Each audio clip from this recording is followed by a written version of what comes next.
Well, hey friends and neighbors, this is Chuck out at Sheraton Park Farms. Welcome back to the farm truck.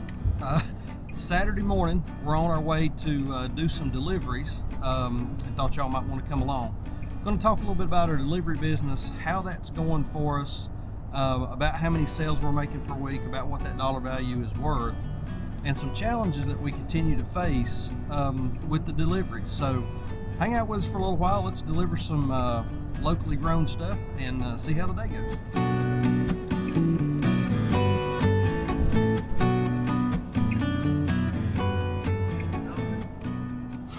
So before y'all freak out, I do have a driver. So this is our third winter of doing Saturday deliveries using a drop point. And traditionally what we do is on Thursdays and Fridays, Thursday or Friday, we will send out an email to our email list, and we currently have about 420 folks on that. Some are certainly more active than others, but we got about 420 folks on our email list. And we send them out the email letting them know that we're going to be doing delivery on Saturday, and then provide a link in that email back over to the farm store. They click on the farm store, and everything that we've got for sale, including prices, is listed on the page with instructions on how to order. This year we had to change it up just a little bit just because of some technical issues, amounts of product and that kind of thing. And basically what happens is someone texts or sends an email with their order letting us know where they want to pick that up at, and then on Saturday morning we meet them at one of two designated locations and they pick up their product. We meet at the location where we do our largest farmers market, and then we also meet at a town hall where we picked up our second market last year. So we got two drop locations on Saturdays. We've been advertising this thing as hard as we could at the markets to our regular customers, letting them know, hey, during the off season, if you still want to get some stuff, this is how you do it.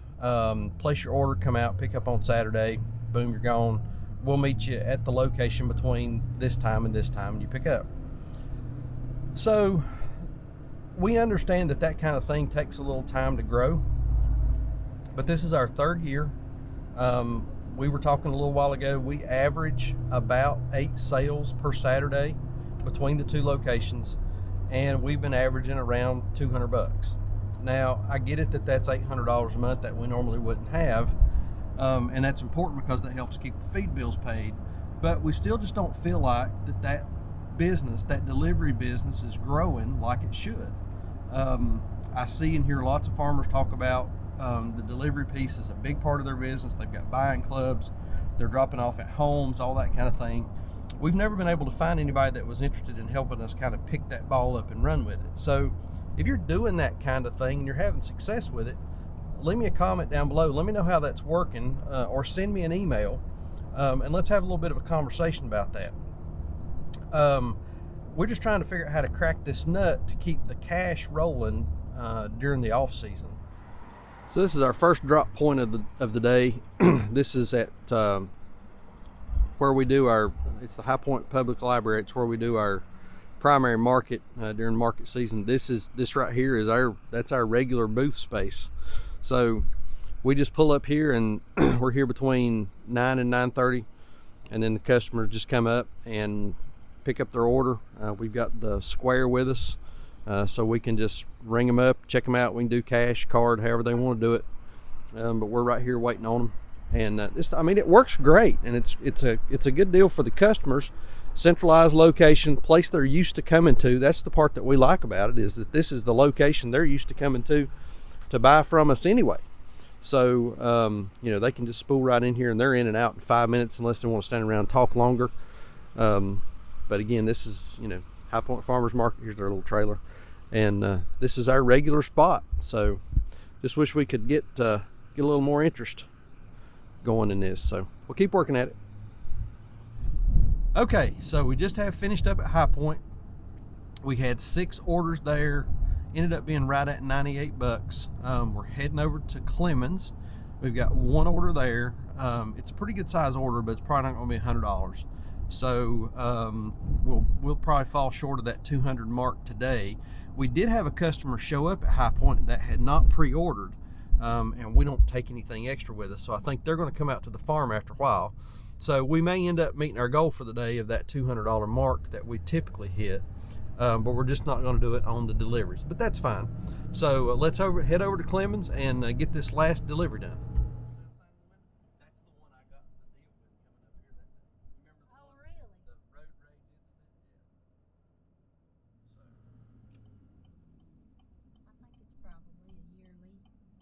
Like the revenue goes down, I think viewership probably goes down. All right, so now we're leaving Clemens. We just have done our delivery there. We only had one delivery, but it was a good order. So for the day, 7 deliveries, about 185, 186 bucks. So that's a fairly typical Saturday for us. Again, we didn't hit that $200 mark like we'd hoped, but you know, still yet it continues to churn a little bit of cash through the business, a little bit of money for feed bills and some of that kind of stuff. So while it's not growing as fast as we want, we'll take it. While we were at the High Point site, we had a customer come by and they had gotten the email, and they were kind of under the misunderstanding that we would be there and we would have product for sale. All we do on delivery days during off season is it's all pre-order stuff. So we got there and we didn't have anything for them. So we invited them to, you know, we said we'll be at the farm after a while if y'all want to come out to the farm. Be glad to take care of you there. Well, daggone, they came out. They showed up just a few minutes ago. So we ended up the day with 8 sales, which is typically what we do. We had about 8 sales before the day was over with, and just a little over $300. So it's ended up being a pretty daggone good Saturday. We're really appreciative of the customers that came out to the farm, appreciative of everybody that buys off of us. We've just met so many nice folks. And I know I've said this, you know, in the past, but the reward for us is that at the end of the day, we know that this coming week, we're going to help feed 8 families high quality, locally grown stuff. So, you know, that's really the payoff for us. We really enjoy, you know, the customers, the interaction, developing those relationships with folks. And you know, we typically do that through the market, through the season. Off season it's a little bit tougher, just because folks are kind of out of the mood of farmers markets and that kind of stuff. Trying to continue to build this delivery business, and we're going to keep working at that. You know, there's just I think there's a lot of opportunity there. We just got to keep working and figuring it out. But I'm going to post a link to a couple of videos over here. I'm going to post one of another farmers market video where we talk about the best weekend that we had all year. Yeah, it was the best weekend we had all year last year in 2020. Hey, if you've not subscribed, hit that subscribe button. Follow along with us. Spring's coming. Been working on the greenhouse today. See y'all in the next video. Thanks.